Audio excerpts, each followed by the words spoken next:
Vale. El TPV entonces, lo que hemos hecho es meter todas las tecnologías que hemos visto en clase, ¿vale? Entonces, hemos desplegado en esta dirección lo que es el ataque al TPV que tenemos desplegado a través de Swagger. Recordar que el TPV nuestro siempre se referencia con barra API barra versión cero, ¿vale? Si ponemos aquí Swagger de UI.html, podríamos manejarlo directamente desde Swagger, ¿eh? Te digo si tienes que hacer algún experimento o lo que fuera. Recordar que para nosotros funcionar tenemos dos filosofías. Una es donde loguearnos y otra segunda es dónde obtener el token, ¿vale? Para loguearnos, un usuario podría ser el 66. Autorizamos esto, ¿vale? Entonces, loguearnos tenemos en el recurso usuarios, hay un recurso que se llama users barra token. Aquí es el único lugar donde nosotros podemos obtener el token, ¿vale? Fijaros que se ha planteado como un método post, que en el fondo lo que hacemos es crear un token y nos devuelve, ¿vale? Entonces, lo intentamos y en principio lo vamos a ejecutar. Vale, se ha ejecutado y veis que me devuelve un 200 OK y todo ha ido bien. Y lo que hace es que me devuelve un token. Y fijaros lo que te devuelve, que es un JSON donde pone la palabra token y aquí el contenido del token. Lo podríamos coger, ¿vale? Control C. Y entonces ahora nos podemos ir a otra vez a autorización y meterlo como un token válido. Pero tenemos que poner la palabra bearer antes. Bearer, espacio y copiamos el token ahí dentro. ¿Vale? Autorizamos y en este momento ya estamos autorizados con ese token. Automáticamente Swagger lo hemos habilitado así para que ahora cualquier petición va a meter ese token en la cabecera. ¿Vale? Entonces, si hacemos, por ejemplo, leemos todos los usuarios, ¿vale? Lo intentamos y ejecutamos. Veis que la respuesta es correcta, 200, respuesta correcta, y me devuelve el JSON que contiene todos los usuarios. ¿Vale? Como un cliente aparte de Angular, pues si queréis hacer alguna prueba de lo que hagáis vosotros y demás.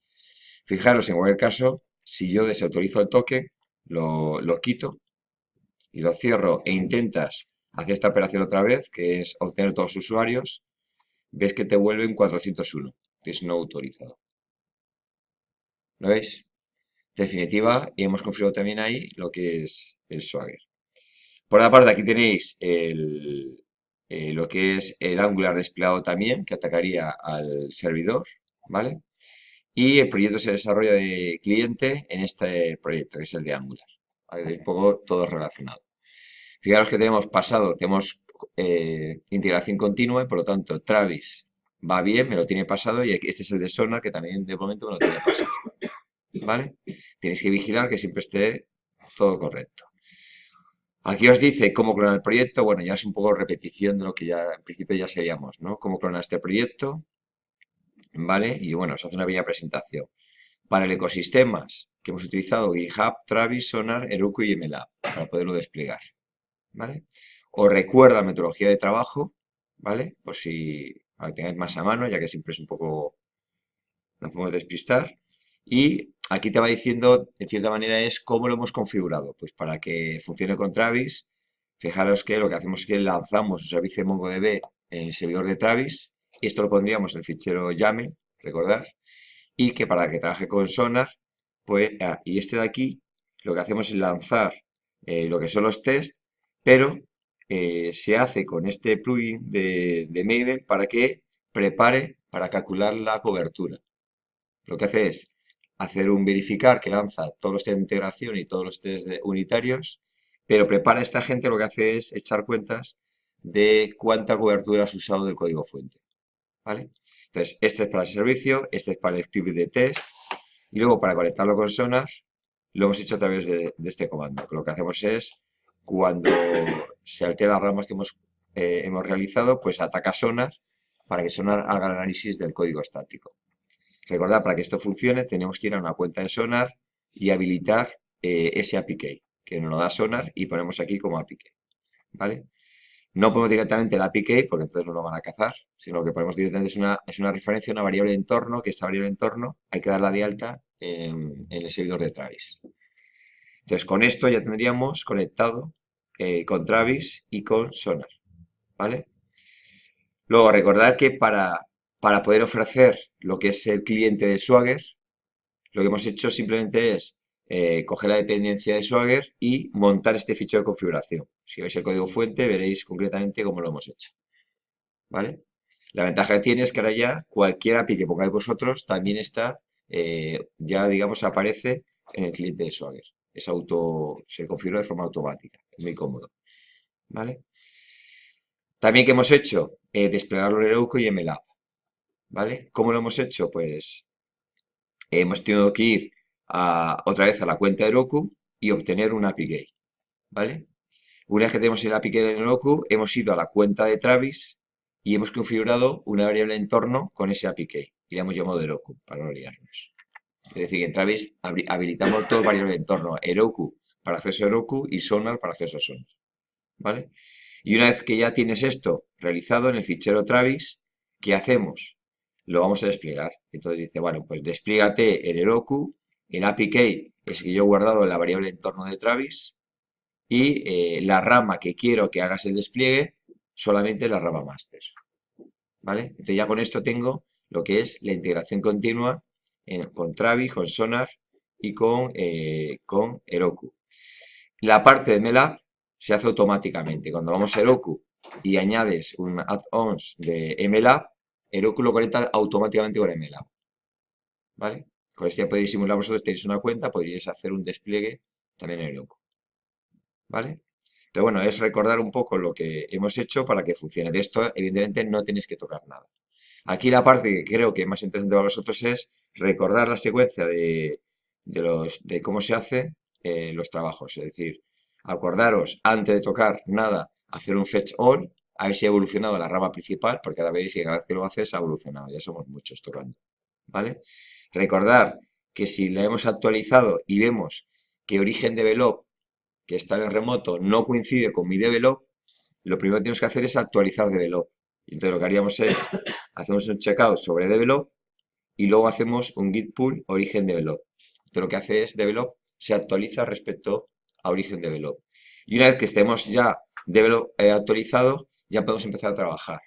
Y bueno, si empezamos, recordad que si empezáis un issue, lo que haríamos es crear la rama issue y activarla. Y ya empezamos a trabajar en nuestra rama. ¿Vale? Eh, Y bueno, te va haciendo los pasos, pero bueno, no creo que valga la pena mejor repetir mucho más. ¿Vale? Los tenéis aquí escrito, lo que hemos visto ya en clase, tenéis los vídeos y demás.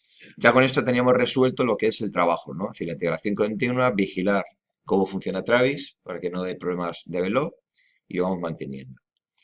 Lo que me queda es cómo me he organizado, cómo nos hemos organizado la arquitectura en el TPV. Y esto sí que es importante. ¿Vale? Fijaros que tenemos una carpeta principal, que es un paquete principal que es Mew, que es el paquete de envolver a todo para que esto funcione adecuadamente. ¿Eh? Tiene que envolver a todo.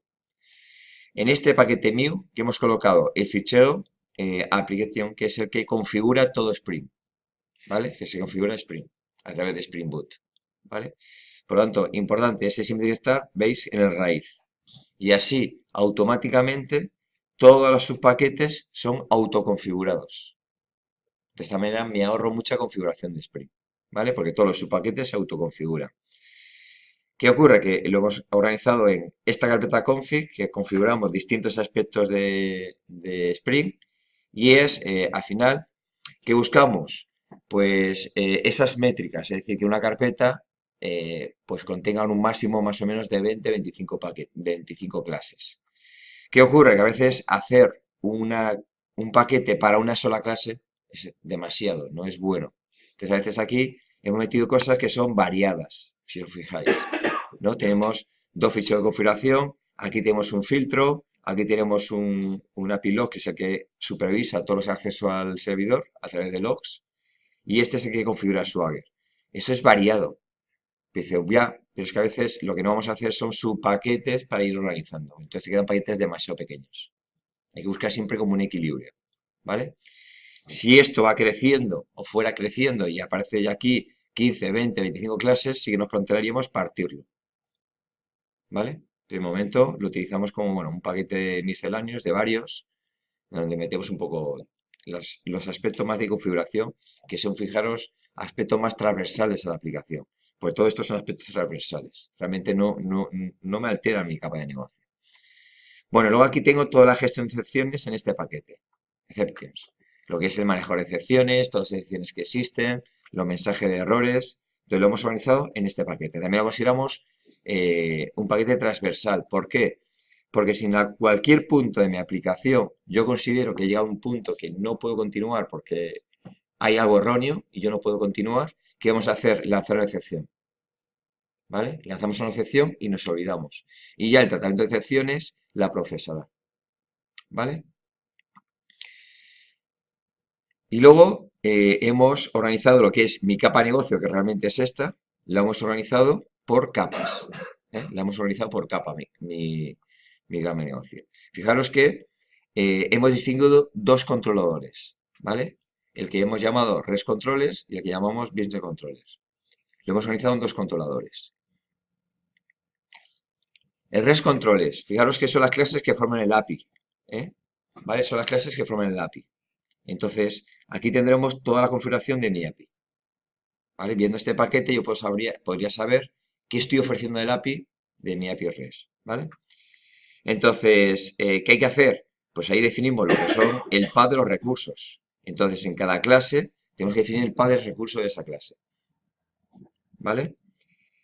Entonces, se organiza la recepción de los datos de la petición. Es decir, aquí vamos a configurar en esta API REST, le vamos a configurar a Spring cómo me llegan los datos. Si en la cabecera, en el cuerpo, en los parámetros, cómo me están llegando los datos. Entonces, aquí gestionamos toda la recepción de datos. ¿Vale? Luego, veis que se delega en los DTOs la validación de campos. ¿Eh? Fijaros que en los ejemplos sencillos yo podía decir, bueno, pues miro si me llega un parámetro URL y ese parámetro lo voy a validar. No, pues ahora fijaros que vamos a cambiar ciertos aspectos. El primero es que delegamos en los DTOs la validación, ¿vale? Por lo tanto, cuando haya un dato en un parámetro o un cuerpo, no lo vais a validar aquí. ¿Qué vais a hacer? Delegarlo en el DTO, que el DTO lo valide. ¿Por qué se hace así? Por intentar, en cierta manera, equilibrar las responsabilidades. Un DTO, fijaros que es el objeto que vamos a utilizar para viajar los datos entre Spring y Angular. Es mi objeto de viaje. ¿Qué ocurre? Que son objetos muy tontos, muy sencillos. Entonces, normalmente tienen muy poca responsabilidad. ¿Vale? Entonces, por eso, en cierta manera, se ha apostado por delegar en ellos esa responsabilidad, que es valida todos los datos. Por darle algo de responsabilidad, por equilibrarlos. ¿Qué se busca? Que todas las clases sean de una complejidad relativamente sencilla, ¿vale? Más fácil de mantener. Entonces delegamos. Pero esta delegación, fijaros que nos vamos a apoyar en Spring, ¿vale? Nos vamos a apoyar en Spring. Entonces, ¿cómo lo vamos a plantear? Bueno, pues vamos a coger un par de ejemplos y vais a seguir un poco esa filosofía. Me voy a REST Controllers, que lo tengo aquí abajo. Y voy, por ejemplo, a coger esta de aquí. Pero vamos a cambiar la letra. Creo que era 24. Vale.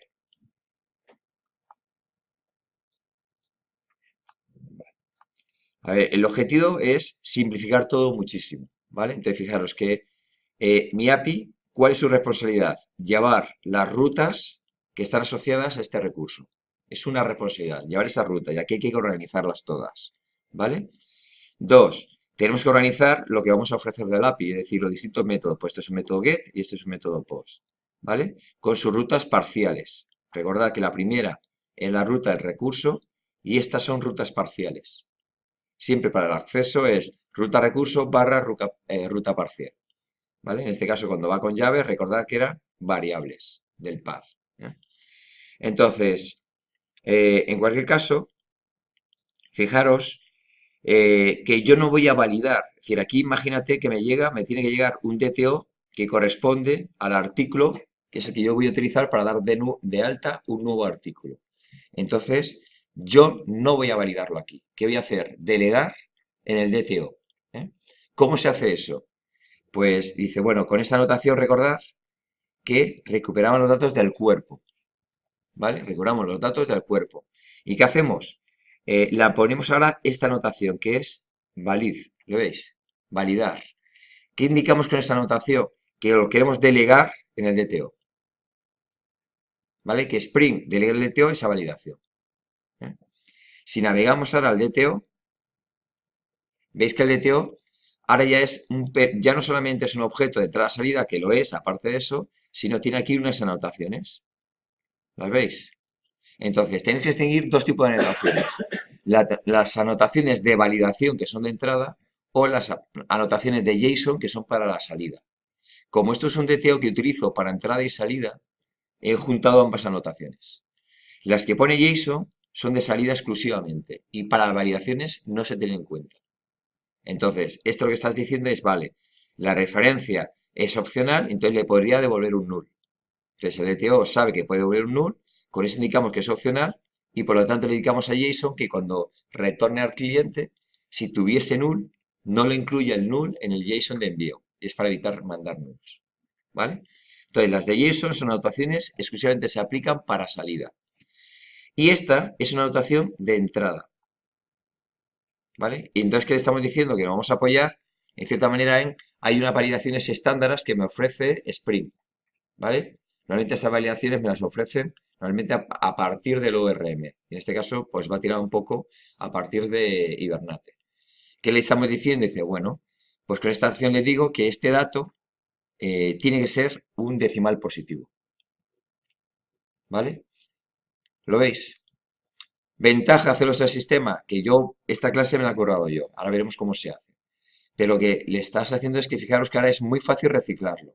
Cada vez que yo tengo un campo de tipo big decimal y quiera garantizar la entrada que sea positivo, le pongo esta anotación y ya me está validando que sea positivo. ¿Le veis? Y aquí en este caso no hay más validaciones, porque las demás son las de JSON que son de salida, no son de entrada. ¿Vale? Entonces, es lo que estamos diciendo, es decir, para que no nos despistemos, fijaros que estamos diciendo, ¿cuáles son las responsabilidades del API REST? Que es este. Es, vale, pues definir el par de recursos, lo hemos visto, y es organizar la recepción de datos de la petición. Pero fijaros que yo delego en los DTOs la validación de los campos. ¿Vale? Si no quisieras delegar, es tan sencillo como en el recurso, si no pongo esto de aquí, no se delega. Es decir, esa es la anotación que le estás diciendo a Spring, oye, antes de aceptar este DTO como válido, que se valide. Si no lo pusiéramos, no se valide. Entonces, si no se valida, aunque tengas anotaciones de validación, no se tienen en cuenta. Entonces, aquí decidimos si se valida o no se valida. ¿Veis la diferencia, no? ¿Vale? Ahora, ¿cómo se organizan las validaciones? Pues yo, los DTOs, veis que he creado dentro de los DTOs, tengo los DTOs aquí organizados, ¿vale? ¿Cuándo me puedo plantear una reorganización de todo esto? Cuando llegamos a las métricas, consideramos ya algo altas. Es decir, hasta ahora, fijaos que tenemos 1, 2, 3, 4, 5, 6, 7, 8, 9, 12 clases. Bueno, pues 12 clases, tenemos unas métricas aceptables. ¿Vale? Cuando esto llegue a 20, 25 clases, es cuando me empiezo a plantear que un día de estos habrá que refactorizar esto. ¿Qué consigo refactorizar? Pues a lo mejor organizarlo en 2, 3 paquetes y volver a partir. Pero siempre bajo demanda. Vamos a esperar que deje que la aplicación crezca y veamos cómo va creciendo. Según cómo va creciendo, yo voy aplicando lo que es otra refactorización atendiendo pues a cantidades de métricas. Mientras tanto, me parecen bien. ¿Vale? Por filosofía, cuando un DTO es de entrada-salida, lo pongo tal cual, artículo DTO. ¿Por qué ponemos DTO siempre? Para distinguirlo, porque cuando utilizamos entidades o documentos no ponemos nada. Entonces, si es un DTO, le ponemos siempre la nomenclatura de DTO. Que me quede claro que se usa exclusivamente para transporte entre Angular y mi Spring. Cuando solo es un DTO de entrada, lo ponemos. Me ayuda a entender lo que está pasando. Dice, bueno, pues este es el DTO para cierre de caja. ¿Vale? O este es el DTO que ayuda en el cierre de caja, que le da lo que son los valores actuales de la caja, el estado actual. ¿Vale? Este es, perdón, es este de aquí, el de salida. Este es el DTO de familias que este debe ser de entrada y salida, ¿vale? Eso no lo había hecho yo. Pues este es un DTO de info de salida solamente, que es el que da información de salida del API. Y veis que cuando vosotros, cuando hagáis vuestras prácticas, necesitáis añadir DTOs. Pues, ¿qué hacemos? Vamos a ir añadiéndolos aquí.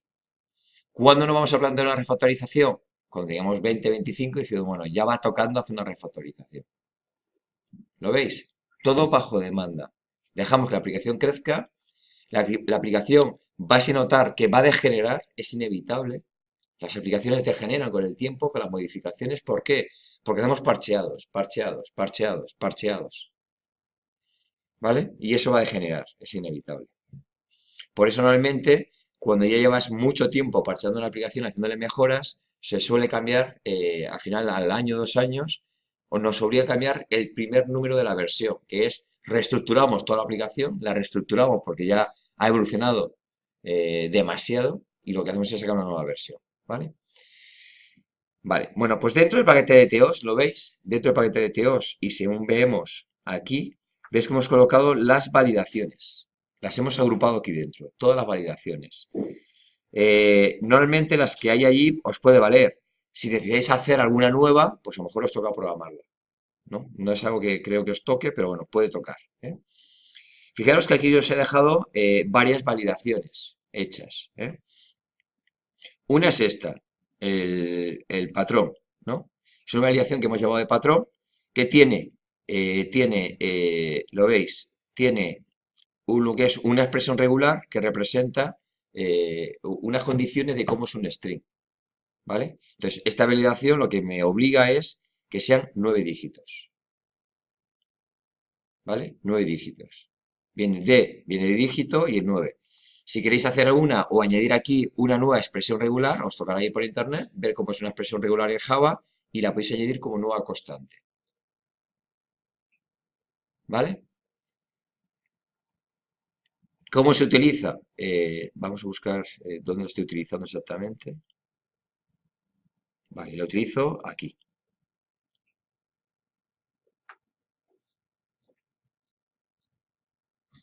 Vale.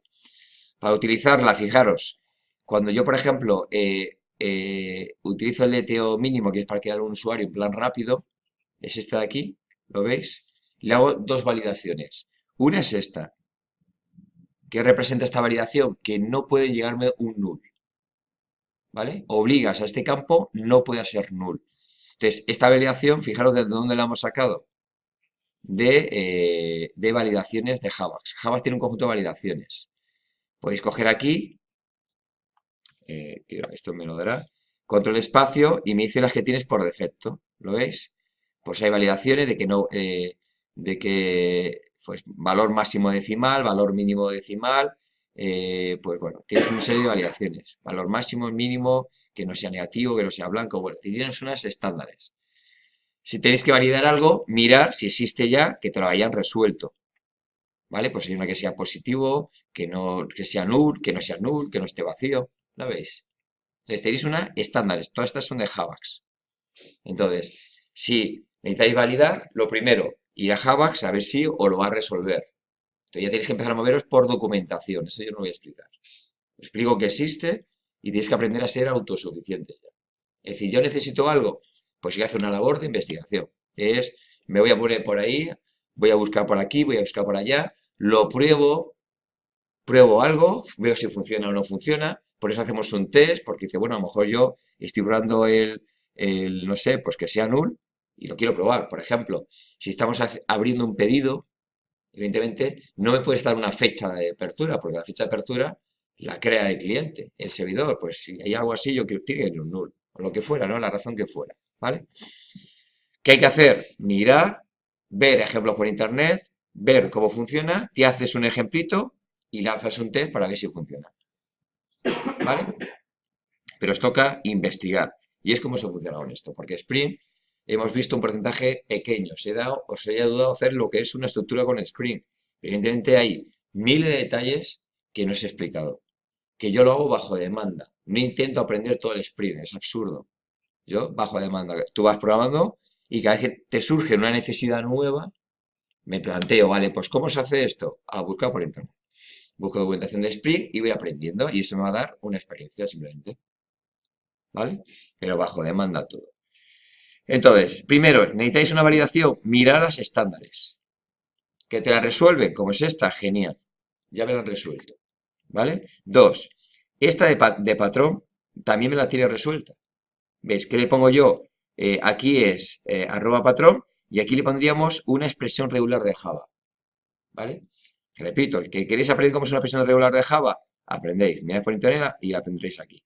Vale, yo podría poner aquí un string, ¿veis? Que representa la expresión regular de Java, ¿no? Que dice, bueno, pues que cumpla esta expresión regular, este string, ¿vale? Pero claro, si yo pongo aquí comillas, comillas, este string, ¿qué antipatrón estamos haciendo? Que se llamaría número mágico. Es un string que no entendemos lo que está haciendo. ¿Le veis? Entonces, todo número mágico debe desaparecer del código. ¿Y qué hacemos? Definimos una constante que representa ese número que yo no, a posteriori no voy a entender porque hay un número ahí. ¿Vale? También ocurre con los strings. Los strings extraños, como que no son autodescriptivos, son números mágicos. Y este, si os fijáis, este string, tú lo ves por ahí y es muy fácil que tú no sepas qué estás haciendo con eso exactamente. Evidentemente, si sabes expresiones regulares, lo puedes entender, pero es fácil que no sepas expresiones regulares también. Entonces, ¿qué tenemos que hacerle? Darle un nombre representativo de lo que o sea, lo que sepa hacer. Entonces, dice, bueno, pues si estoy en patrones, ¿esto qué significa? ¿Qué patrón es? Pues bueno, pues es 9 dígitos. Ya me queda claro que estoy buscando que sean 9 dígitos. ¿Lo veis? De esta manera, cuando lo vamos a utilizar, eh, pues dice, vale, ¿qué hago a este móvil? Le tengo aplicado dos validaciones, que no sea null y que encima cumple un patrón de 9 dígitos. Y tú ves esto y lo entiendes y no tenemos que navegar más, ¿vale? Por ejemplo, nombre de usuario, que no sea null, ¿vale? Entonces, las validaciones de esta manera me quedan muy limpias y las puedo reciclar muy bien, ¿vale? Y luego ya viene la parte del DTO que conocéis vosotros, bueno, pues unos constructores y un toString, como toda la vida. Pero ves que hemos delegado aquí las validaciones, ¿vale? Repito, ¿por qué? Porque al final el DTO me era una clase muy sencilla que me viene bien esa complejidad que es validar, delegársela en él y así voy equilibrando responsabilidades. También tengo que intentar que mi aplicación tenga un equilibrio global. Porque si unas clases hacen de todo y otras no hacen de nada, al final tengo clases gigantes en un sitio y la otra casi no crece. Y tenemos que intentar que esto crezca de forma regular. Vale. Entonces, fijaros, aquí tengo validaciones. ¿Qué ocurre? Cuando una validación no me la resuelve Javax, no es estándar, ¿qué voy a hacer? Me voy a hacer mis propias validaciones. Y así os he hecho dos ejemplos de cómo se hace una validación. ¿Vale? Primero, para toda validación, me pide que voy a cumplir una interfaz. Y este es, por ejemplo, el big decimal positivo. Esta validación lo que busca es que sea un big decimal positivo. Vale. Entonces, ¿cómo se hace? Con esto, el target, le vamos a indicar es dónde puedo anotar esta anotación. Y ves que me deja anotarla en los métodos y en los campos. Me deja ponerla en métodos y campos. ¿Vale? Es el lugar donde yo puedo poner esta anotación. ¿Vale? Y con esta, que esto me ayuda a Spring, indicamos cuál es la clase que va a validar esta anotación. La clase que va a validar. ¿Vale? Y normalmente te pide que siempre tenga esos tres campos. Una validación que es un mensaje, un grupo que lo ponéis tal cual, es decir, hacéis copy-paste prácticamente. ¿Vale? Y aquí ponemos lo que es el mensaje que yo espero por defecto. ¿Vale? Y aquí tendríamos la clase que lo valida. ¿Vale? Que es esta de aquí. Si tuvierais que hacer validaciones, tenéis dos ejemplos, miráis este.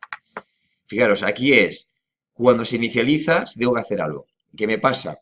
Pues el validador. Y yo digo, bueno, en principio no tengo que hacer nada. Dos, te dicen un método que es que tú le debes decir si eso es válido. Entonces yo le digo si esto es válido. ¿Qué me pasa? El big decimal. Y yo lo que hago es analizarlo. Y digo, mira, si el big decimal no es null, y en este caso, y además el signo del bit decimal es positivo, yo digo que es cierto, que está validado, es válido. Entonces, ¿qué hacemos? Una clase Java que me valida el contenido. Y aquí es donde yo coloco el código realmente del contenido, de la validación. ¿Lo veis? Si esta validación, diceis, claro, el resto me obliga al sprint para poder montar un validador. Dice, joder, pero es mucho curro. Dice, sí. Hombre, sería menos curro, fijaros, si yo cojo este texto y me voy aquí, pues donde sea, donde estamos en artículo de resolución, aquí. Yo podría coger ese texto y decir, recupero el artículo de TO, recupero el campo pues, ¿cómo se llamaba? El campo era, así tardamos menos. El campo era este, precio. Recupero el campo del precio. Y ahora digo, si el campo del precio no es null y además si no es null y además es positivo, lo doy por cierto. Lo doy por bueno. ¿Lo veis? Antes lo hacíamos así. Pero ¿cuál es el problema de hacerlo así? Que es fácil que en toda la aplicación validemos muchos campos que sean de big decimal, que sean positivos. ¿Qué ocurre? ¿Qué haríamos nosotros? O un copy-paste. ¿Lo veis? Dirá, anda, ya validé aquí esto, pues al final si a esta línea me acabo haciendo un copy-paste en otro lugar. Dices, vale, y si no haces esto, ¿qué habría que hacer? Centralizar en algún punto este código que es para validar.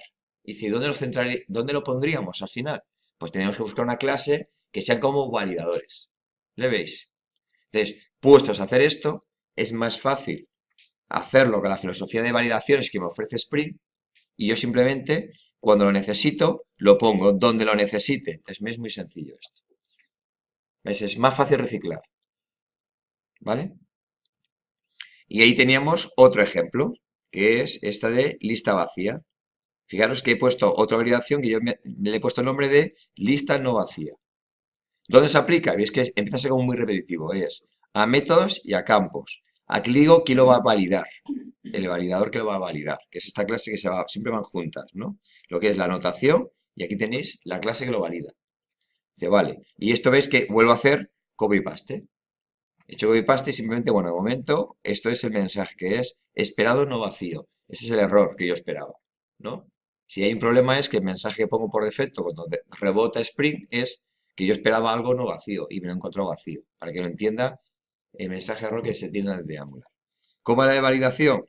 Pues vienes aquí y dices, a ver cómo lo has hecho. Veis que siempre es un poco igual. Sobreescribo los dos métodos que me obliga. Inicializar, no tengo nada que hacer. La pongo vacío porque no tengo operación.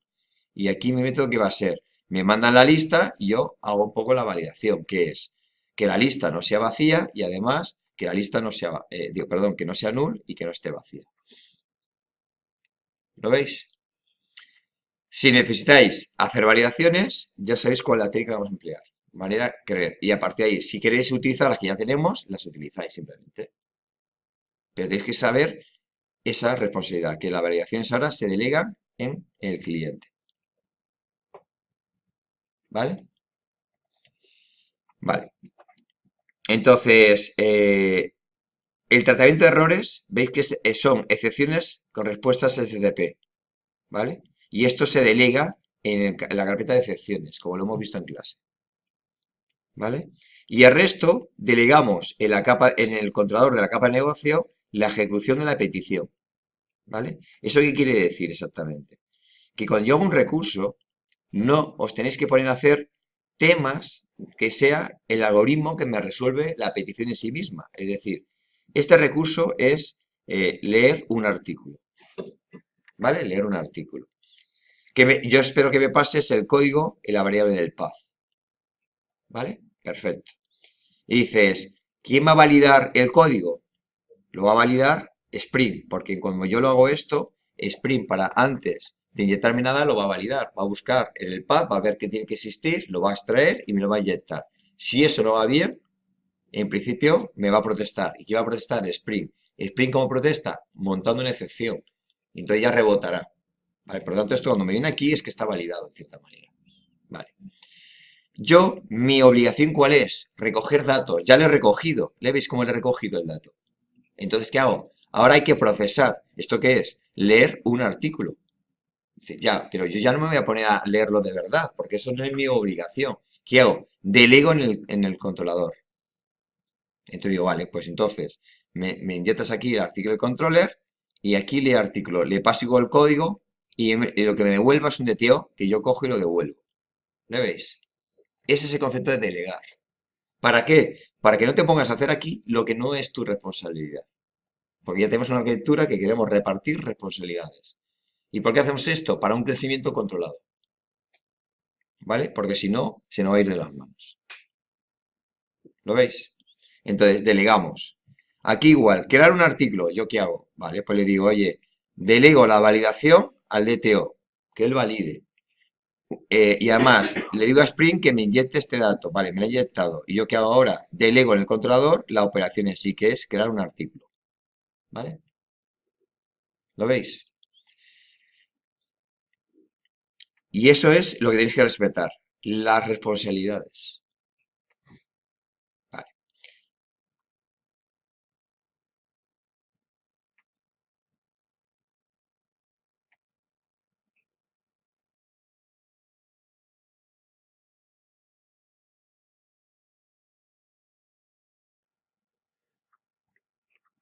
A ver, un detallito en los recursos. Vamos a ver un poquito hacia atrás. Eh, Fijaros que los test de los recursos que están aquí abajo, ¿vale?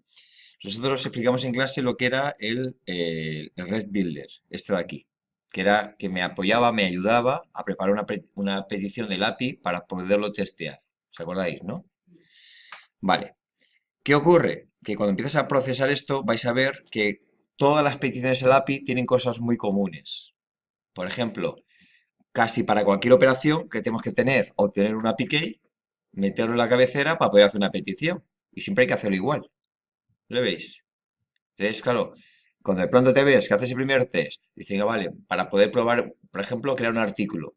Antes de probarlo, tengo que coger, loguearme, una vez logueado, abrir la caja y una vez la caja abierta, ya puedo preparar una compra de tal y quiero crear un artículo, que fuera. Vale.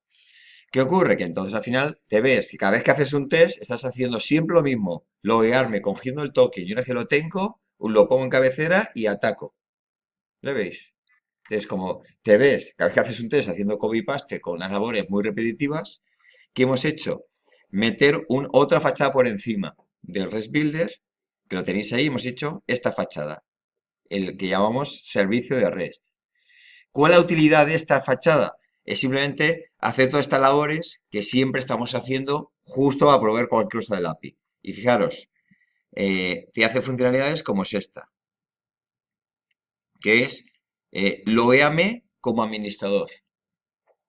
Entonces es algo más sencillo, para yo no estar pendiente de loguearme continuamente, dice, oye, le dices a este servicio, oye, loguéate como administrador.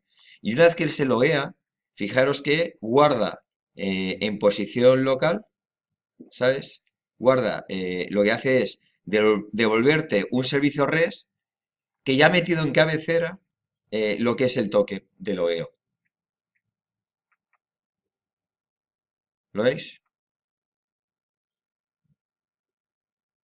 ¿Vale? Entonces, ¿qué me ayuda? Si hago acciones tan repetitivas, hacerlo más sencillo. Digo, bueno, pues me lo veas como admin y él te lo va metiendo. Entonces, cuando aquí, por ejemplo, le dices, te puedes loguear como manejador o loguear como operador. Te dice, bueno, ¿qué quiero ser ahora para probar esto? ¿Quieres ser un operador? Loguea como operador y él te loguea. Y te olvidas de cómo se loguea con operador, simplemente por simplificarte la vida. Vale.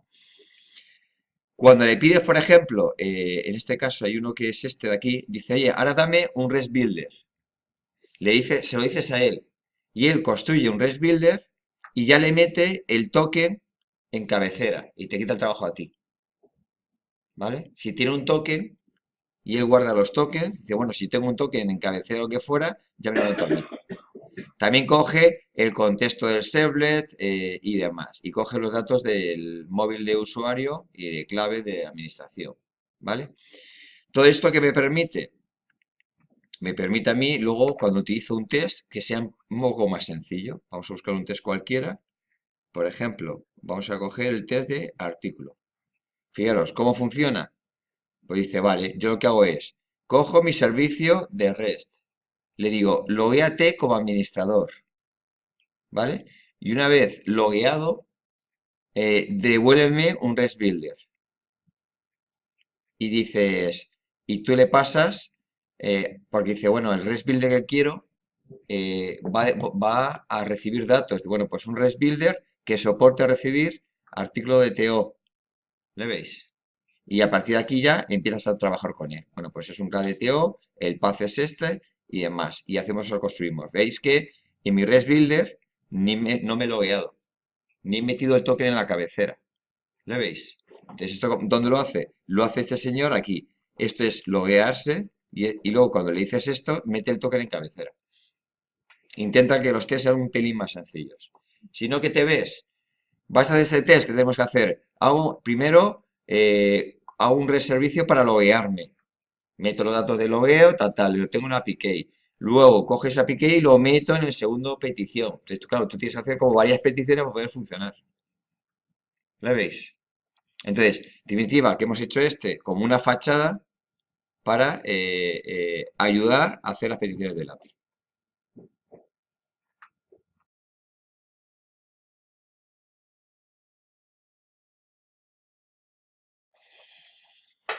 Bueno, veis que ya hemos visto el fichero de configuración, que tenemos ahí un poco de todo, que es funciones transversales, excepciones, manejo de todos los errores. eh, Aquí es la recepción de los APIs, que delegamos en los DTOs las validaciones. Vale. Luego, una vez que ya has recogido todos los datos, los hemos validado, ¿qué hacemos? Delegamos en los controladores de la capa de negocio la ejecución en sí de la petición que me realizan, ¿vale? De la petición que me realizan. Cuando ya llegamos a la capa de negocio, yo que tengo que saber que los datos ya están validados. Y tienes que dar por hecho que son buenos, ¿vale? Ya son buenos. Entonces, fijaros cuáles son las responsabilidades de la capa de negocio. Desarrolla el proceso que conlleva la ejecución de la petición, es decir, es donde hago realmente la ejecución de la petición, ¿vale? Yo sé que me hacen una petición y tengo que hacer una secuencia de pasos para conseguirla, ¿vale? Construye los documentos a partir de los DTO de entrada, es decir, lo que a mí me manda la entrada son DTOs. Fijaros, me van a comunicar con el aquí, me comunican DTOs, ¿vale? Pues ¿cuál es mi obligación? A partir de estos DTOs, montar también los documentos, que los documentos son los clases que yo utilizo para hacer la persistencia, ¿vale? Entonces, construye los documentos a partir de los DTO de entrada, ¿vale? Delega a los DTOs la construcción de los DTOs de respuestas a partir de documentos, ¿vale? Fijaros que eh, yo voy a hacer, la capa de negocio va a hacer consultas a las bases de datos para hacer la operación que me pide. Pero claro, esta base de datos a veces que me responden respuestas agrupadas en documentos. Entonces, una obligación es, y dices, delegas en los DTOs la construcción de los DTOs de respuestas a partir de documentos.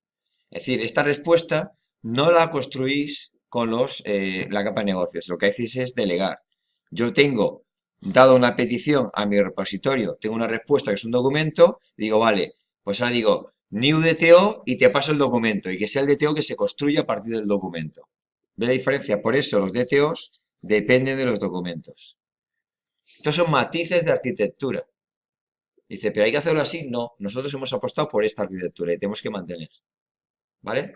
Porque parte de vuestro aprendizaje es que aprendáis a mantener la arquitectura, no la degeneremos. Esa es una decisión que hemos tomado. ¿Vale? ¿Por qué? Y repito, ¿por qué? Porque los DTOs suelen ser clases, repito lo que he hecho antes, muy tonta. Entonces, cuanto más deleguemos en ellos, me quito trabajo en medio, porque ya mi capa de negocio ya no es una clase tan sencilla, es más compleja. Intento delegar lo que pueda. Y eso es, entonces, si tú en el controlador montas el DTO a partir del documento, ese trabajo de montarlo lo estás cargando al controlador. Y por lo tanto, ya el controlador va a crecer por sí mismo porque es complejo, para encima meterle más carga. ¿Lo veis? Por eso apostamos de delegar DTO en montar un DTO a partir de un documento. ¿Cómo va a funcionar? que en el constructor del DTO le tendrás que pasar por parámetro el documento. Y el DTO tendrá un constructor que se construye. ¿Lo veis? Entonces, luego, delega en los repositorios el acceso a la base de datos básico. ¿Vale? Es decir, fijaros que la capa de controladores va a delegar en los repositorios las queries, las consultas básicas a la base de datos. ¿Vale? Que son las funciones CRUD y todo esto. Correcto. Luego, delega el servicio de datos proceso de acceso avanzado a base de datos. Es decir, si por ejemplo nos encontramos con la necesidad de hacer una query que es un join complicado, ¿lo veis? Ahora tengo dos soluciones. Dice, vale, dijimos, MongoDB no sabe hacer joins. ¿Qué hay que hacer? Que lo tienes que hacer tú por Java. Es decir, una primera consulta, me devuelve una colección y se esa colección a una segunda consulta. ¿No? Vale. ¿Qué podría hacer? Digo, meterme aquí ese algoritmo que hace el join. Vale. Y ahora volvemos al primer problema original. Esta clase por sí se me va a complicar. Es una clase potencialmente peligrosa. Se me va a complicar en sí misma con las modificaciones. Lo vais a ver al final. Entonces, ¿qué intentamos? Pues si vamos a hacer una búsqueda que es como compleja, que es realmente es hacer un join, creo una clase aquí, como es una especie de consulta de alto nivel, que tiene un código Java que me hace consultas y se apoya en los repositorios para hacer una consulta más complicada. Y luego aquí. ¿Lo veis la diferencia? Ventajas. Le quito responsabilidad a este controlador. Se la traspaso aquí. Y si se la traspaso aquí, ¿qué ocurre? Que distintos controladores podrán utilizarlo de una manera fácil. Entonces, cuando tengáis una consulta complicada que no se puede hacer directamente con los sistemas que hemos visto sencillos, que es una query, una JP, una query JSON o un CRUD, lo elevamos aquí, le hacemos más complicada y de aquí tiramos aquí. Y este ya lo ofrece para la capa de negocio. ¿Por qué? Porque fijaros que una consulta complicada con joins, con la filosofía joins dentro de MongoDB, estamos muy cercanos de la base de datos realmente. ¿Lo veis? Entonces delegamos aquí. Si lo necesitáis. Si no lo necesitáis, pues no se hace. ¿Vale? Entonces delega en la data servicios proceso de acceso avanzado a base de datos. Es decir, proceso más complicado de acceso a base de datos. Y delega en los servicios de negocio procesos genéricos avanzados de la capa de negocio. ¿Veis que tenemos dos? Los servicios de negocio y los servicios de datos. Entonces, aquí que delegas servicios avanzados de la capa de negocio. ¿Vale? Por ejemplo, ¿y qué es un servicio avanzado de la capa de negocio? Vamos a ver qué tenemos por ahí. Pues fijaros que la capa de negocio, ¿qué tenemos? Por ejemplo, el manejador de códigos de barra. Este lo que hace es, esta clase de barcode lo que hace es, a partir de un string, te calcula el último dígito que es redundante respecto al código de barras. Si cogéis cualquier código de barras, ¿vale? Si cogéis cualquiera, el último es un código redundante respecto a todos los primeros. Un código de barras estándar en España son NEAN 13, es el más típico, ¿vale? Son 13 dígitos. Los 12 primeros es el código en sí del artículo y el último es redundante, como la letra del DNI. ¿Qué se busca? Para que si tú testeas un código y se lee mal, cuando se valida, se comprueba que ese código de barras no es bueno. ¿Lo veis? Entonces, ¿este qué te hace? Le pasas un string y te saca el último código de barras, te lo genera. ¿Lo veis? ¿Vale? Y esa es la utilidad que hace. ¿Este qué hace? Encriptar. Esto lo que hace es que a partir de un mensaje, que ese string, te lo va encriptando. Que dice, bueno, pues yo tengo un mensaje y lo quiero encriptar. Que le aplica un código hash, pues tiene posibilidades. SHA-256, SHA-384, SHA-512 y te generan un código. ¿Qué sabes? Que estos son códigos no predecibles. Yo quiero, por ejemplo, ¿para qué se va a utilizar? ¿Para qué puede ser útil? Para generar los identificadores de los vales. ¿Vale? Cuando yo le doy un vale al cliente, no me vale decirle vale 28. Si le doy vale 28, ¿qué significa? Espera un momentito. Si le doy el vale 28, ¿qué significa? que si él lo ve, el cliente podría inventarse un vale y ser válido, ¿vale? Entonces, generamos un código hash para que él no tenga la capacidad de generarlo. Y aquí, este es un encriptador. Entonces, le pasas una palabra clave y aparece la palabra clave, él te lo encripta de una manera que no es deducible, ¿vale? Por si lo necesitáis, está ahí. ¿Este qué hace? Este es el servicio de manejo de tokens de JWT, lo que vimos en clase, ¿os acordáis?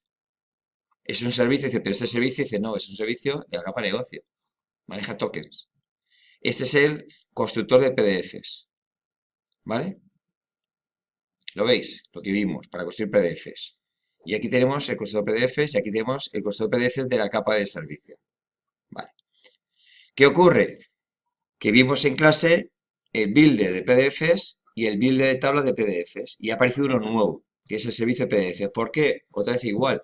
Como se me complicaba hacer PDFs porque hay cosas muy parecidas como son los tickets, los presupuestos. ¿Qué ocurre? Hago un servicio de más alto nivel, que es otra fachada por encima. ¿Vale? Y esta fachada ya la he convertido en formato de servicio. Fijaros que lo que he hecho es genero un ticket, ¿vale? Tú me pasas un ticket y yo ya te devuelvo el array de bytes. Y como veis, ya lo que hace es orientado a hacer tickets. ¿Para qué? Para que la capa de negocio le sea muy fácil. Quiero crear un ticket PDF, llamo a este servicio y me la resuelve. Vale, ¿y este servicio qué hace? Pues dice, vale, ¿dónde coloco el fichero de los tickets? Preparo la cabecera del ticket. ¿Le veis? Vale. Algunos, no sé si os tocará aquí, tendréis que hacer a lo mejor la generación de PDF con el presupuesto. Bueno, pues entonces dice, vale, yo sé que va a ser parecido a generar un ticket, un presupuesto. Solo que no pone ticket, solo que no pone esto. ¿Qué hay que hacer? Pues evidentemente habrá que tú coger a lo mejor muchas cosas y harás copy-paste. Dice, bueno, ya empezamos mal, porque estoy haciendo copy-paste. ¿Qué harás que hacer? Refactorizar luego. Dice, bueno, pues yo sé que, ¿cómo será un presupuesto? Pues será muy parecido a un ticket, solo que pondrá presupuesto. ¿Qué tenemos que hacer? Entonces, eh, mirar lo que es común y sacarlo como funcionalidades comunes. Entonces puedo poner aquí, preparar cabecera de tal, preparar tabla de ticket o preparar tabla de compra. Y todo lo vamos reciclando, refactorizamos y ya dejaremos dos de la fachada, que es generar ticket, generar presupuesto. Pero no haremos copy-paste. Lo que es copy-paste lo sacaremos como métodos comunes. ¿Ven la diferencia? Eso es mantener la arquitectura. ¿Vale? Entonces, hemos añadido una capa más. ¿Por qué? Porque enseguida te verás. Cuando tú quieres hacer esto, ves que hacer tickets y presupuesto es muy parecido y te ves haciendo copy-paste. Es decir, que hay que hacer una fachada nueva que unifica ese uso. ¿Lo veis cómo se va manteniendo la calidad del código? ¿Vale? Entonces, es programar. Primero programo, y no está mal hacer un copy-paste, pero una vez que te funciona, tenemos que refactorizar y volver a recuperar la calidad de la arquitectura. ¿Vale? Y eso también es parte de vuestra labor. Pues decía que por funcionar es aprobado y a partir de ahí, dependiendo de cómo hacéis la calidad, obtenéis hasta el 10. ¿Vale?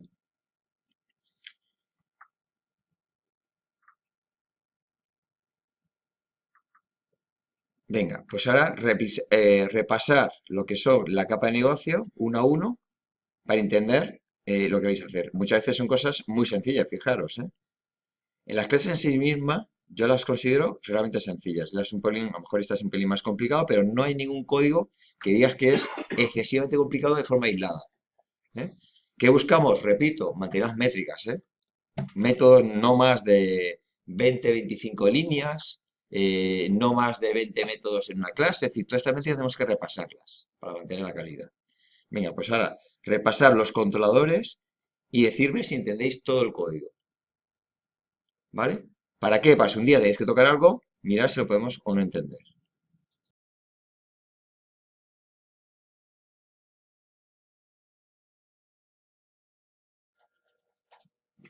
Venga, vamos a profundizar un poco más en la autenticación que utilizamos en el TPV, ¿vale? Entonces, se plantea mediante dos métodos, el Basic Auth, ¿vale? Y el JSON Web Tokens, ¿vale? Recordar que para autorizar una clase cualquiera, lo podéis poner arriba, con lo cual esto lo que hacemos es autorizar al rol de administrador y al rol de manager, ¿vale? Si es más de uno, ponéis aquí un OR, ¿vale? Luego, si volvéis a autorizar un método cualquiera, esta autorización predomina frente a la de arriba, ¿vale? Es decir, si no lo ponéis, se coge la de arriba, pero si lo ponéis, esta es más prioritaria, ¿vale? Entonces, si tenéis que hacer un recurso, acordaros siempre de autorizar la clase. Siempre. Para así, cuando hacéis los distintos métodos, que son los distintos APIs, no se nos despiste y podemos dejar algo sin proteger. Entonces, sabemos que este ya protege a todos los métodos, ¿vale? Y si un método luego debe cambiar, pues lo cambiamos, lo que fuese, ¿vale? ¿Cómo lo planteamos?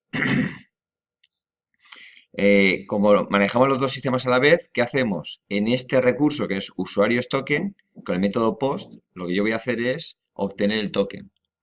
Y una vez obtenido el token, el resto de recursos se utilizan con el token, ¿vale?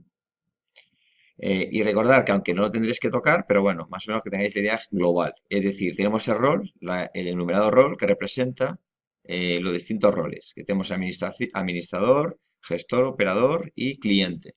¿Vale? Son los 4 roles que yo voy a manejar. En principio, eh, ¿lo veis? Y eso es parte de lo que tenemos aquí de roles, de la variable roles que están en usuarios. ¿Vale? Entonces, para loguearnos aquí o autenticarnos a través de login, lo que tenemos es que tenemos que tener este servicio, que es el servicio de detalles de usuario, implementación, que heredaba del de Spring, ¿vale? ¿Y qué utilizamos? Utilizamos el gestor o el user repository para poder buscar un usuario. Esto ya está implementado y no tendréis que tocar, ya funciona y yo creo que ninguna práctica va a tener que tocar esto. Pero recordad que lo hacemos según lo estándar, ¿vale? Luego, como va cada toque en cada recurso, ¿qué hacemos? Tenemos que tener un servicio de web tokens, ¿vale? Que ese servicio también está implementado y en principio no tendréis que tocar nada, que tira la librería de Auth0 para poder validar los tokens. Y que hemos colocado un filtro que lo vamos a lanzar en cada petición. Ese filtro lo que hace es mirar si viene el token por cabecera y si viene lo valida. Y si lo valida te deja pasar. Y si no lo consigue validar, te rebota diciendo que no estás autorizado. ¿Vale? En principio todo esto funciona y no lo tendréis que tocar. ¿Vale? Pero para que veáis cómo funciona la seguridad del TPV, ¿vale? Luego, el tratamiento de errores. Lo hemos centralizado, entonces recordad que es la misma filosofía que vimos en clase. Tenemos un manejador de excepciones, ¿vale? Y hemos establecido, pues, los 5 posibles errores HTTP, que es no encontrado, mala petición, conflicto, prohibido y no autorizado, ¿vale? No tengo en la cabeza que necesitéis ampliar esto, pero si lo tenéis que ampliar, se amplía. Es decir, esto no está totalmente, es decir, es permisible poderlo ampliar. Si necesitas un error nuevo HTTP por alguna razón, pues lo amplías. Y además tenemos este de aquí que cogería cualquier excepción no prevista. ¿Vale? Cualquier excepción no prevista. Si se os dispara este, tenéis que corregirlo. ¿Vale? Porque esta es no prevista, pero esa situación es una situación no controlada. Entonces, ¿qué tenéis que hacer? Ver la excepción que se ha disparado e incluirla en alguna de estas 5. ¿Lo veis? ¿Vale? ¿Qué tenemos? Un mensaje de error, que es el que vimos en clase estándar, ¿no? Pues el error, el mensaje y el path. Y luego tenemos organizado estas excepciones. Son las 5 que manejamos en DHCP y nosotros vamos a ir, o podéis utilizar una de las genéricas si os interesa, o podéis crear una propia y heredar de una de estas genéricas. ¿Vale? Pero si hacéis algo y tenéis que generar un prohibido, pues directamente podéis lanzar esta excepción de prohibido. ¿Vale?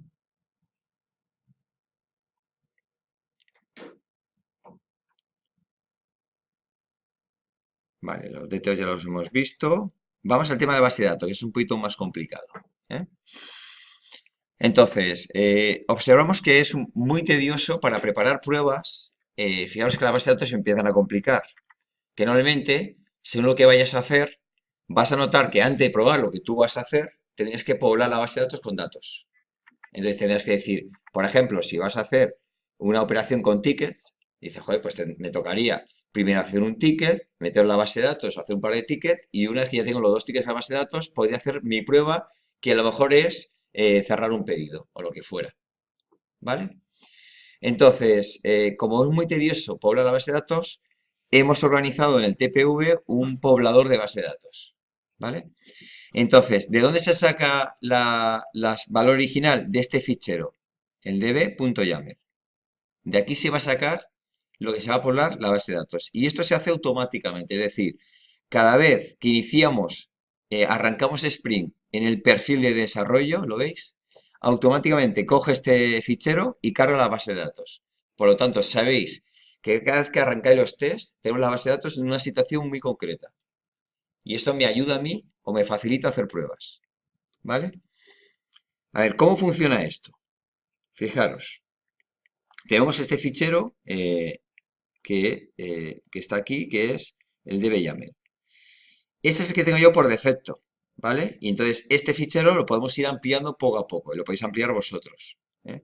Recomendable, solo añadir cosas, porque si, claro, alteráis algún dato de aquí, puede que un test deje de funcionar. Porque ellos se hacen test, por ejemplo, comprobando que este usuario tiene estos dos roles. Si le cambiáis el rol, puede que algún test estuviera utilizando y deja de funcionar. No es que esté prohibido, es que no es recomendable. Si haces esto, que sepas que a lo mejor te toca lanzar todos los tests y si un test falla, adaptarlo al cambio que tú acabas de hacer. ¿Vale? Entonces, si no, más sencillo es añadir. ¿Qué ocurre? Que evidentemente aquí ya tenéis un usuario que tiene los tres roles, otro usuario que tiene el rol de manager, otro usuario que tiene el rol de operador. Y aquí este otro usuario tiene el rol de operador y este otro usuario tiene el rol de cliente. Entonces ya, si necesitáis un usuario para probar cosas, pues no hace falta crearte uno nuevo. Sabéis que estos existen, pues directamente los utilizáis. Aquí tenéis el móvil y su contraseña. Es un nombre y su contraseña, ¿lo veis? Entonces se pueden utilizar. Ya sabéis que está en base de datos. Entonces no te inventes un usuario para hacerlo como operador para hacer una prueba. Directamente utiliza este. ¿Vale? Luego, vouchers. Evidentemente, se han generado tres vouchers por defecto. ¿Para qué? Por ejemplo, pues para que el que va a cerrar un ticket o que tiene que hacer es validar un voucher, pues dice, bueno, pues ya tengo aquí tres porque yo a lo mejor no utilizo vouchers, pero ya tengo unos, los de base de datos, pues si los necesito utilizar. ¿Entendéis? Vale.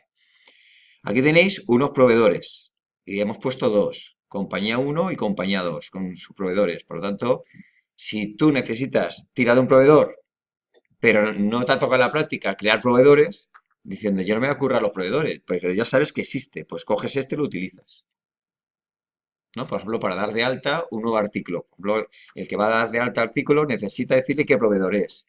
Como a ti tu práctica no son proveedores, tendrás que al menos, dice, bueno, pues si utilizo este proveedor, pues ya sé yo que lo podré utilizar. ¿Entendéis? Vale. Aquí tenéis una lista de artículos predefinidos, ¿no? Pues son estos de aquí. El, el 17, que es el general y tal. Pues aquí hay una serie. Esta es la talla 2, talla 4, otros artículos. Y bueno, pongo esto. Si alguien necesita, por un momento dado, por su práctica, que no está trabajando el artículo, pero necesita referenciar un artículo, pues cogéis uno de ellos y os quitáis el problema de en medio. ¿Lo veis? Entonces, ¿qué me ayuda este fichero? Fijaros, a preparar la base de datos de tal manera que yo puedo probar mi práctica sin depender de los demás. Porque dice, claro, es que si yo tengo que probar un artículo, tengo que dar de alta, entonces yo tengo que dar de alta al artículo y decir, no, no hace falta que dependas de nadie para dar de alta. Lo pones aquí y el artículo ya está en base de datos, ya ha sido dado de alta. ¿Vale? Aquí tenéis un conjunto de tags, aquí tenéis un ticket creado, ¿lo veis? Ya, entonces, si tienes que hacer trabajos con ticket, dice, ah, pues aprovecho este ticket. Le coges su referencia, lo que fuera, y ya lo tengo creado. Ahí está es la lista de la compra y el ticket estaría aquí. Está el identificador del ticket y demás. ¿Vale? ¿Ves un poco la filosofía de para qué sirve este fichero? Es muy fácil, dale contenido a la base de datos y entonces un servicio que está implementado te lo va a coger, el fichero, y te lo va a meter en base de datos. ¿Qué tenéis que hacer vosotros? Evidentemente, utilizarlo. Porque ahora dice, vale, yo voy a hacer ahora una práctica, no sé, la que os toque. Y dice, claro, es que a mí me vendría muy bien, cada vez que arranca, tener un par de elementos metidos y así yo ataco con las pruebas, que me es mucho más fácil. Pues entonces cogéis aquí y lo metéis. Fijaros cómo funciona, no es complicado, ¿eh? ¿Cómo funciona esto? Si metéis, por ejemplo, un elemento que no tiene referencias, vamos a meter proveedores, este es el más sencillo. Esto es un comentario, ¿no? Comentario no hace nada. Digo, vale, primero aquí pongo proveedor list, ¿vale? Entonces voy a meter una lista de proveedores. Dice, vale. Entonces, si no lo vas a referenciar, esto es una referencia. ¿Le veis el aspersor? Es una referencia. Y por lo tanto, este nombre es como de una variable que solo doy yo, que solo me es útil para manejar YAML. Entonces, esta es una referencia. Es decir, yo a esto le llamo de una manera, pero digo, solo es útil para YAML.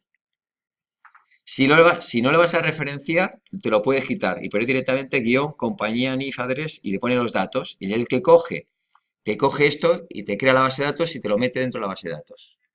Entonces, es más fácil poblar así que probar desde Java. De Java podemos programarlo igual. Tú cuando haces un test, podríamos crear un proveedor y hacer un nido sobre la base de datos, pero me cuesta más que hacer esto, porque fijaros que aquí realmente que tengo solo los datos que voy a poblar. No tengo ni news, ni procesos, ni nada. ¿Lo veis? ¿Vale? Entonces, y cuando lo vas a utilizar es como muy visual, lo ves enseguida. Pues este es el compañía 1 con su NIF, con su correo. Vale. Si queremos utilizarlo como una referencia, lo tenemos que definir. Entonces le pones aquí esto, PR1, y esto entonces es una referencia. Entonces, cuando yo creo un artículo, fijaros, un proveedor que es de un artículo, una referencia a proveedor. ¿Lo veis? Entonces, ¿qué ponemos? Asterisco PR1. Entonces, esto, el que te va a volar la base de datos lo sabe hacer bien. Dice, vale, pues esto es que este proveedor debe apuntar a este objeto, que es el que yo he llamado PR1. Entonces él te lo monta bien en base de datos. Entonces, cuando la base de datos tiene relaciones, aquí se juega con las relaciones también. Entonces dices, vale, pues este es el PR1, lo pones ahí. Este es el PR1, es el mismo proveedor. ¿Le veis cómo funciona? A su vez, ¿este artículo lo voy a utilizar? Sí. Si lo vas a utilizar, ponle una referencia. Luego, entonces ponle referencias memotécnicas para ti, para que te sea cómodo utilizarlo. Y digo, vale, pues este le llamo yo artículo 1. Entonces, por ejemplo, cuando hago una lista de la compra, veis que aquí utilizo artículo 1. Aquí utilizo artículo 1. ¿Le veis? Entonces, cuando lo haces, y así son las relaciones. ¿Vale? Por ejemplo, aquí esto es una lista de la compra y lo llamo SH1. Y aquí referencio el artículo 1 otra vez. Entonces, si ponéis unas referencias que sean más o menos memotécnicas, es más fácil seguirlo. ¿Vale? Entonces, no es que sea obligatorio, es si os es útil para hacer los tests, a lo mejor os es más cómodo darlo de alta aquí, vuestros artículos o lo que tenéis que utilizar para luego hacer los tests y entonces es muy sencillo, pues yo tengo poblada la base de datos de una manera determinada. Entonces, en lugar de utilizar el before each, ¿os acordáis? Lo que hago ya tengo la base de datos poblada, por lo tanto simplemente ataco el test a ver si eso funciona. ¿Veis un poco la dinámica? Vale. Entonces, no tengo que hacer esto, ¿qué hay que hacer? Entonces, tenemos este servicio que ya está hecho, que lo que hace es, coge este fichero y poblamos la base de datos. Vale. Eso sí, como un consejo, intentar no abusar de la recarga del YAML. Es decir, sabéis que cuando hacemos un test debemos dejar todo como nos lo encontramos, para que los tests no sean dependientes entre sí, puedan ejecutarse en cualquier orden. Si tú haces un test y alteras la base de datos, tenemos un problema, y es que a lo mejor otro test que se esperaba en la base de datos de una manera muy concreta, cuando va a hacer el test, si tú se has alterado, ese test no va a funcionar bien, que no es culpa de él, es porque tú le has alterado la base de datos. ¿Entendéis?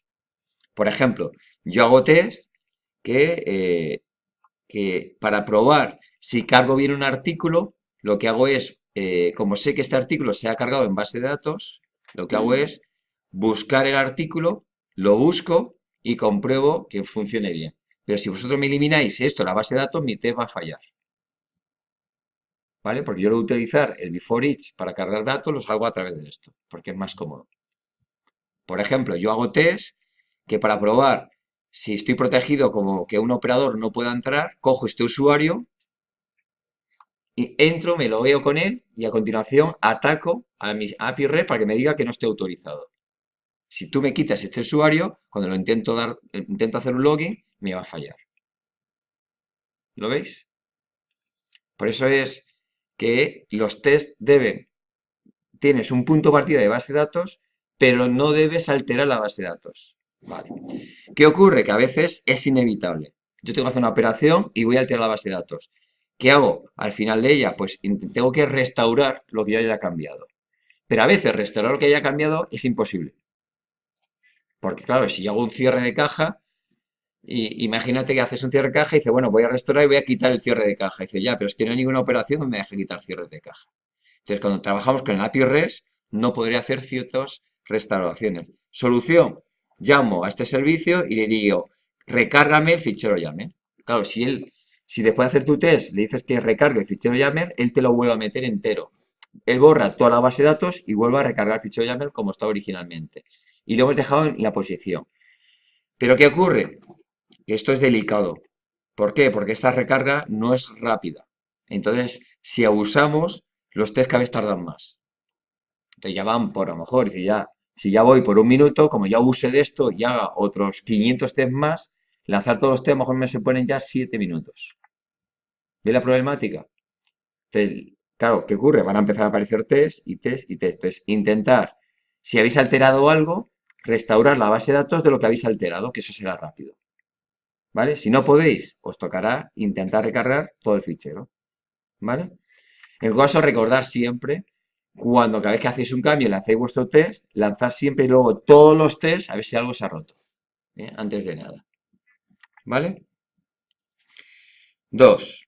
eh, en este servicio existe un delete all, que lo que hace es borrar toda la base de datos.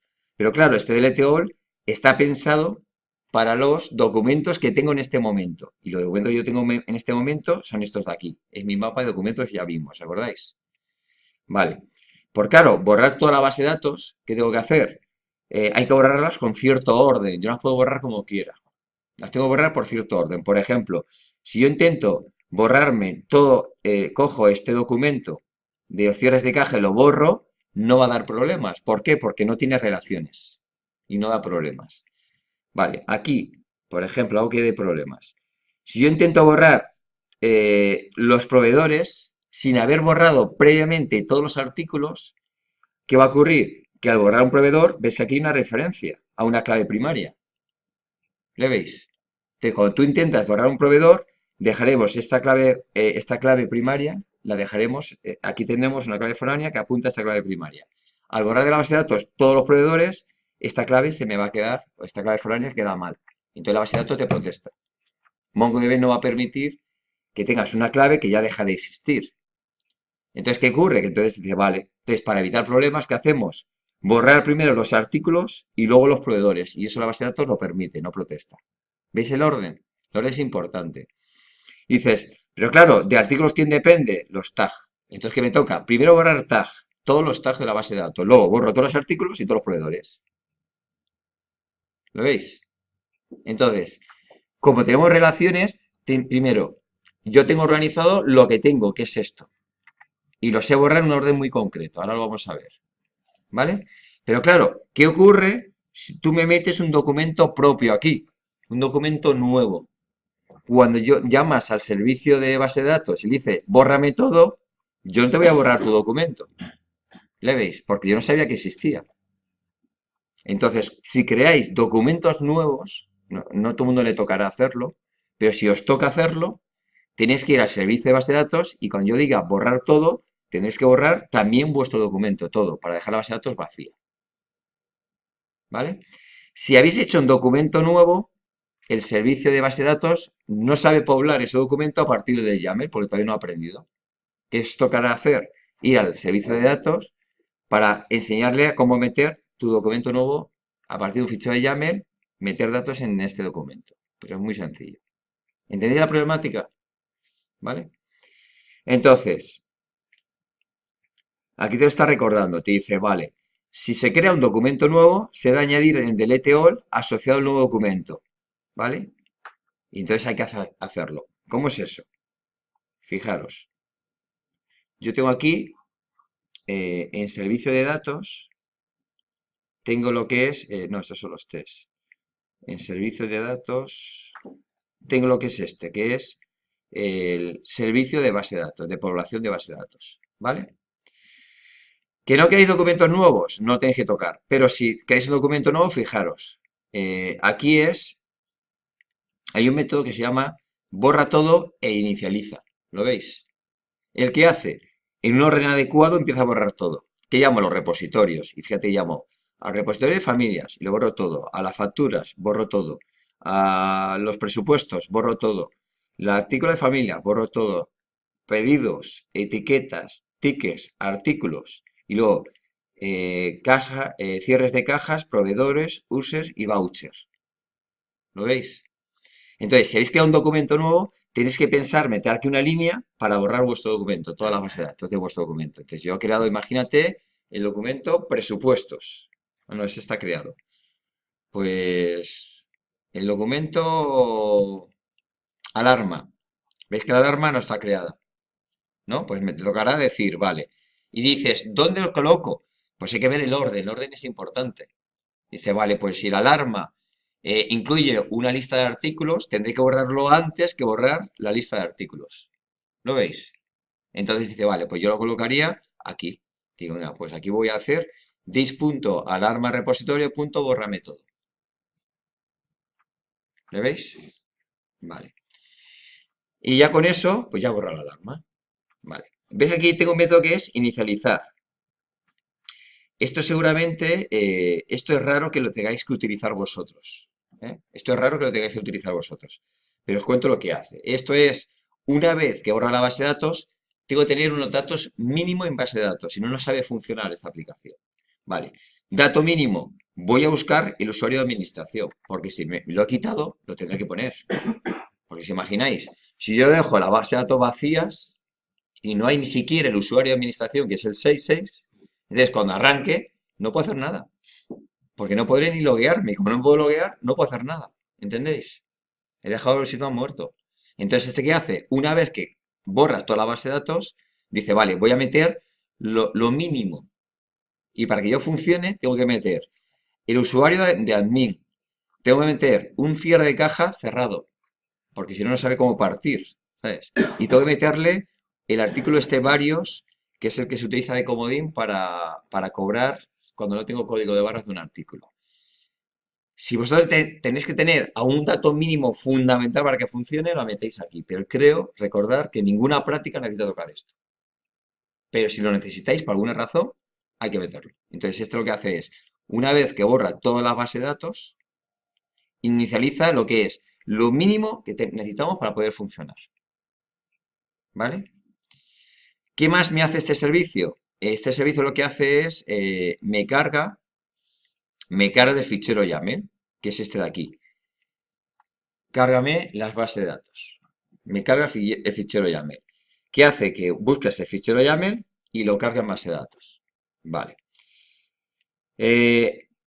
Pero claro, otra vez repetimos el mismo problema. Este está pensado para los documentos que tengo yo en base de datos. Si tú metes un documento propio, por ejemplo, alarmas, y quieres poder poner 5 alarmas en el YAML, no te las va a cargar porque aquí no está dicho. ¿Qué hay que hacerle? Que te lo cargue. Entonces, me tocará meter aquí y decir, vale, ves que llamo al TPV Graph para cargar la lista de ese elemento, ¿no? Por ejemplo, ves que es TPV Graph, cárgame la lista de presupuesto. Vete al graph, cárgame la lista de artículos, ¿vale? Entonces, para que funcione, deberíamos hacer aquí y meter mi nuevo documento, que es mi lista. Y este nombre, veis que se asocia con el nombre del YAML. Es decir, esto funciona así. Veis que aquí pongo yo voucher list, ¿lo veis? Entonces, esto que te va a crear una lista de vales.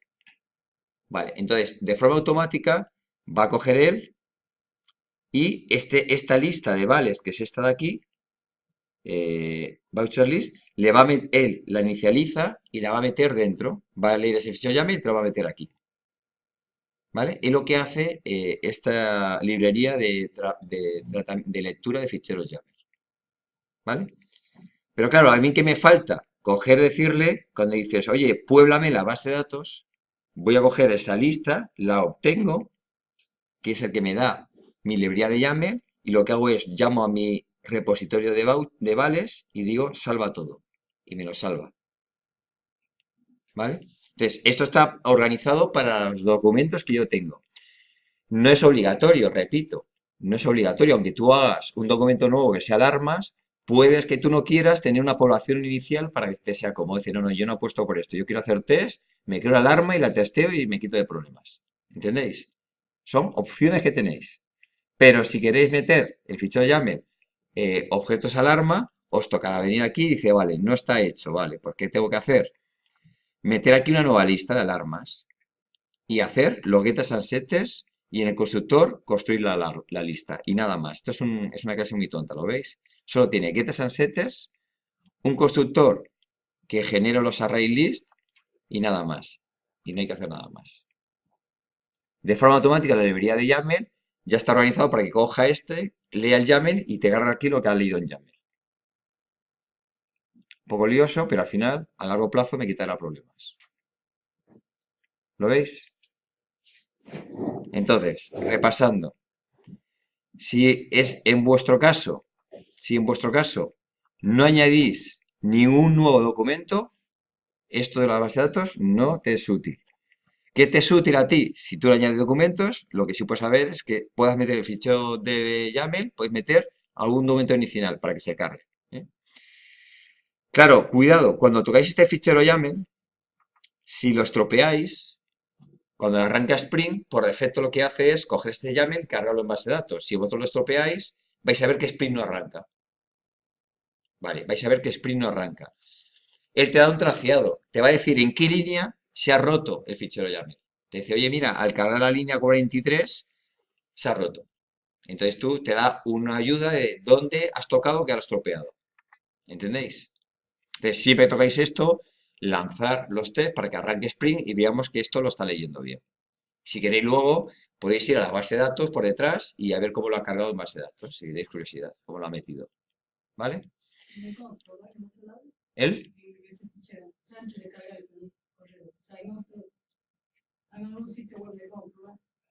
¿Cómo se ve el contenido? Bueno, pues para si lo quieres cambiar, ese fichero está aquí. Aquí, está aquí, es este de aquí. Este fichero es. Entonces tú lo que harás es, evidentemente, cuando tú vas a hacer tu ticket, modifica este fichero como cualquier otro de la aplicación y luego cuando lo metas a develop ya se altera. ¿Vale? ¿Era algo que me estabas preguntando? ¿Era eso? ¿Qué era? ¿Cómo lo puedes ver si lo ha cargado bien? ¿Dónde podéis ver? Pues te coges la consola.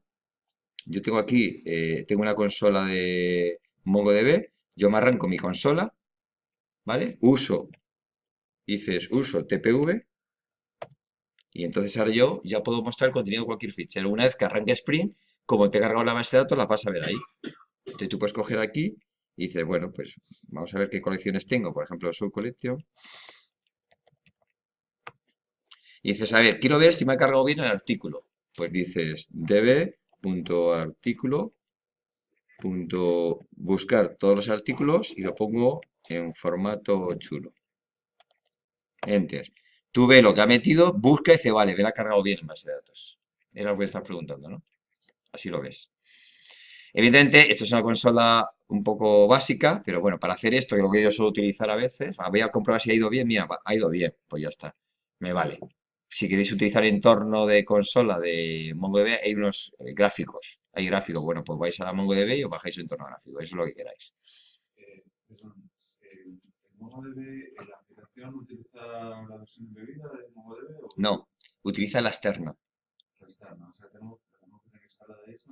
Sí, claro, para ya funcionar, ya cuando vimos MongoDB, porque esto me permite, sobre todo en desarrollo, analizar las bases de datos. Si la haces a la medida, me cuesta más acceder a ellas. Entonces así yo las puedo ver.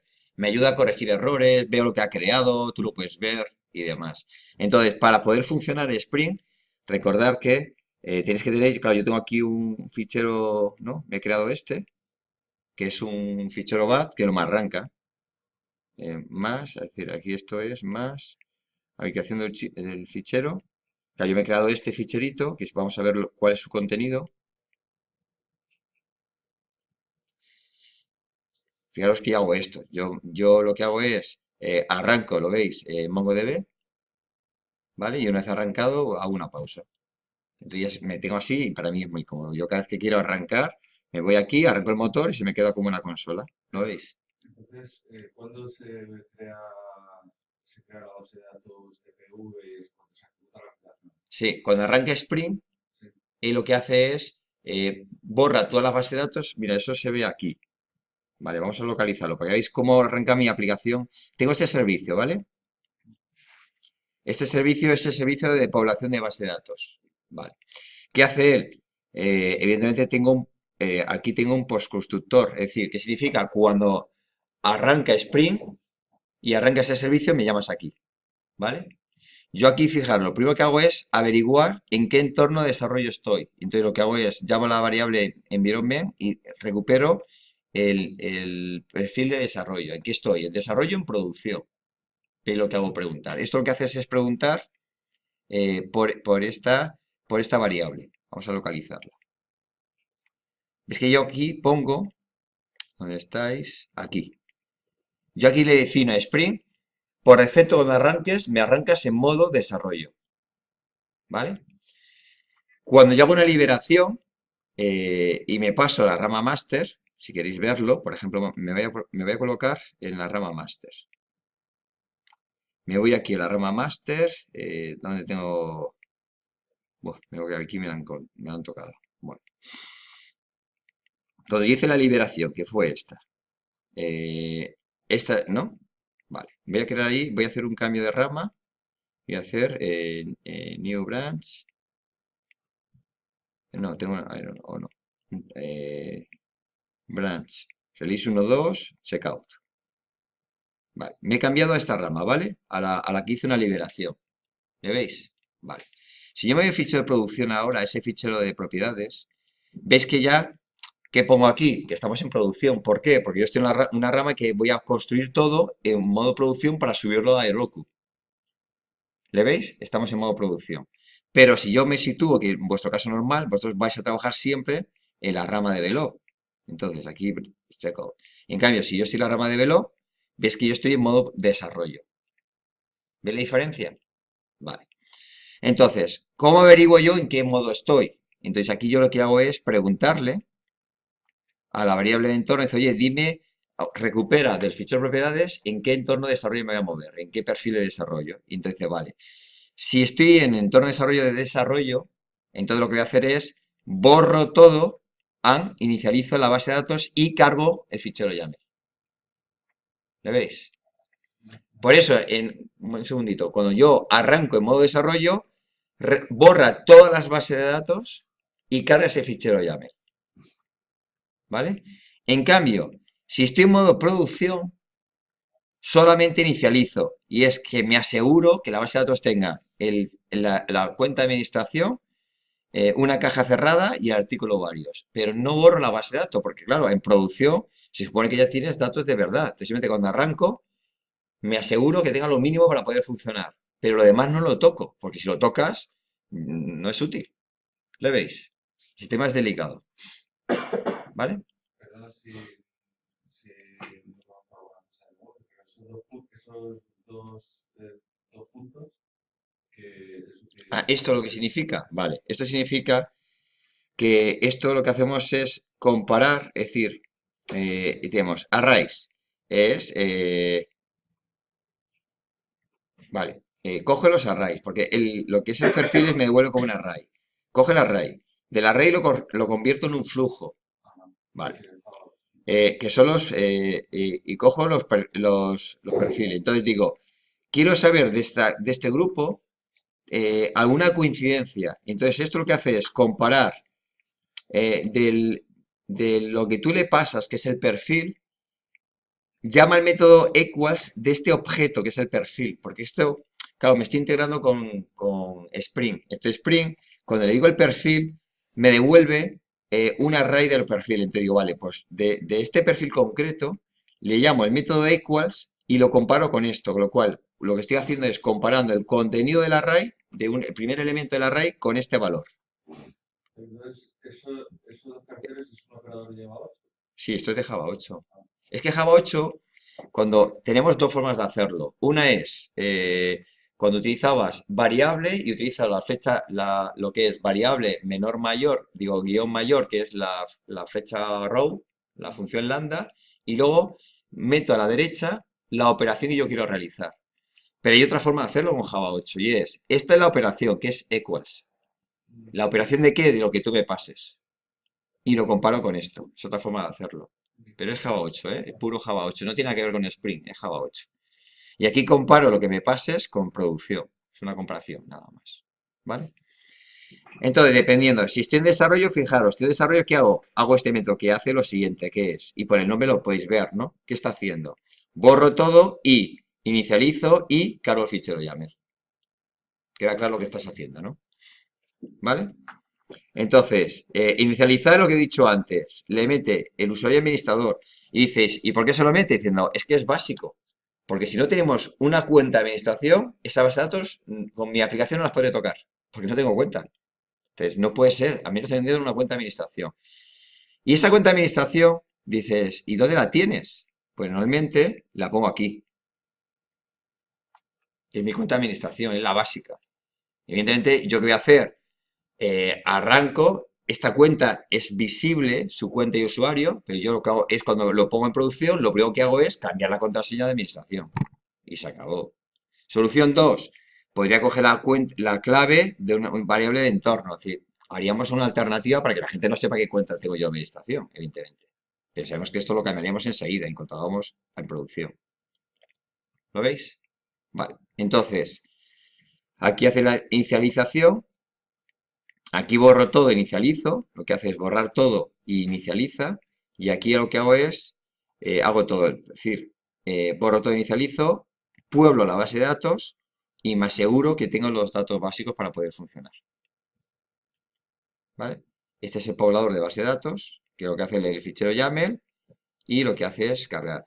También te permite, pasa que eso no creo que lo utilicéis, es que ¿cuál utiliza? El fichero por defecto de la base de datos, que es el que yo os he dicho, que es este de aquí, el db YAML. Pero también se tiene más prestaciones. Te permite en un momento dado cargar un fichero que le pases por entrada. Es decir, yo puedo tener muchos ficheros YAML para ir cargando, ¿vale? Porque me interese. Pero en principio esto no lo vais a utilizar vosotros. Vais a utilizar solamente el por defecto y se acabó. Tiene algunas prestaciones más que en principio no vais a utilizar. Y no hay más, fijaros. ¿Vale? Venga, pues ahora mira el código de la parte esta, que es un poquito problemática, de cómo funciona el fichero YAML, cómo se carga y tal. ¿Que no es vuestro caso? Pues lo podéis olvidar un poco. Porque claro, si no añadís al mapa de documentos un documento nuevo y no queréis tener fichero cargado en YAML, pues un poco podéis olvidar. Pero sí saber que al menos tengo una posición inicial de estos ficheros. Y la segunda gran ventaja es esto. Para no depender de otra práctica, ¿qué mejor solución? Meto una carga inicial y así no dependo de nadie. ¿Lo veis? La ventaja, para no depender de nadie.